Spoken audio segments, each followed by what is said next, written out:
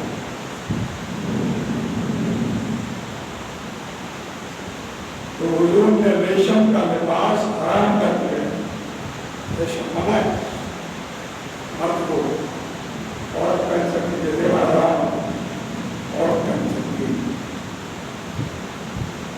ریشم والا منع ہے۔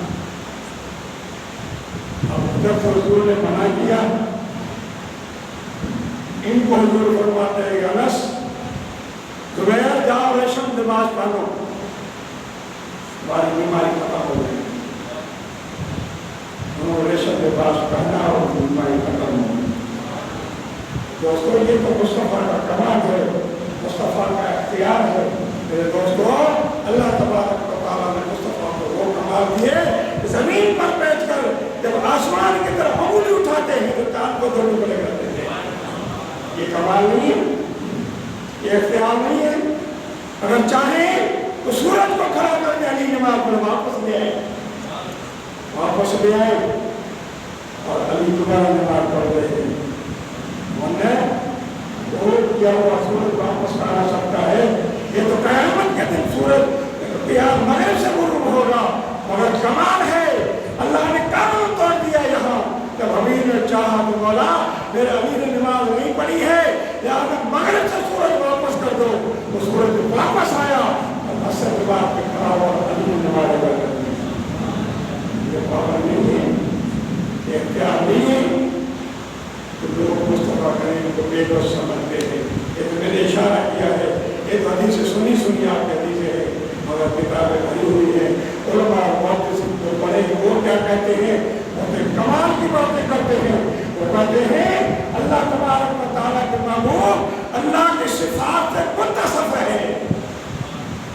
جب بندہ اللہ کو یاد کرتا ہے تو اللہ اس سے ہم نشین ہو جاتا ہے۔ یہ تو ہے نا حدیث، جب اللہ کو یاد کرتا ہے اللہ ہم نشین ہو جاتا ہے۔ اور عبدالقادر دیوبند شریف میں اللہ نے مصطفیٰ کو دیتا فرمایا ہے، اس لیے مصطفیٰ کریم علیہ السلام بھی صفات الہی سے متصف ہے۔ اور معراج والی رات اللہ تبارک و تعالیٰ سارے کمالات و صفات اللہ نے مصطفیٰ عطا فرماتے۔ تو جب مصطفیٰ کریم علیہ السلام پر کوئی درود و سلام پڑھتا ہے تو مصطفیٰ کے ساتھ ہم نشین ہو جاتے ہیں۔ اس لیے امام بلال نے فرمایا کہ جب تم نماز پڑھ رہے ہو اور کہہ رہے ہو السلام علیکم ایھا النبی اعزل نفسک بحضور النبی، جب سلام پڑھ رہے ہو اپنے آپ کا سر جھکا دو، اس لیے کہ تم نبی کے سامنے ہو کر درود پڑھ رہے ہو۔ نبی تمہیں دیکھ رہا ہے، نبی تمہاری باتیں سن رہا ہے، نبی تمہارا رکوع سجود تمہارا خشوع حضور کو دیکھتا ہے۔ لہذا دوستو یہ اللہ کے نبی کا پاور ہے۔ تو اللہ کے نبی نے فرمایا لو كنت معهم لوجبت، لہذا اگر میں تیرے کہنے پر ہر بار ہاں کرتا تو اللہ تبارک و تعالیٰ ہر سال اجر فرما دیتا۔ اگر نہیں میں نے نہیں چاہا اور صرف آپ زندگی میں ایک بار اجر فرما کرے کہ جب آپ کو استطاعت ہو جائے، آپ کو طاقت ہو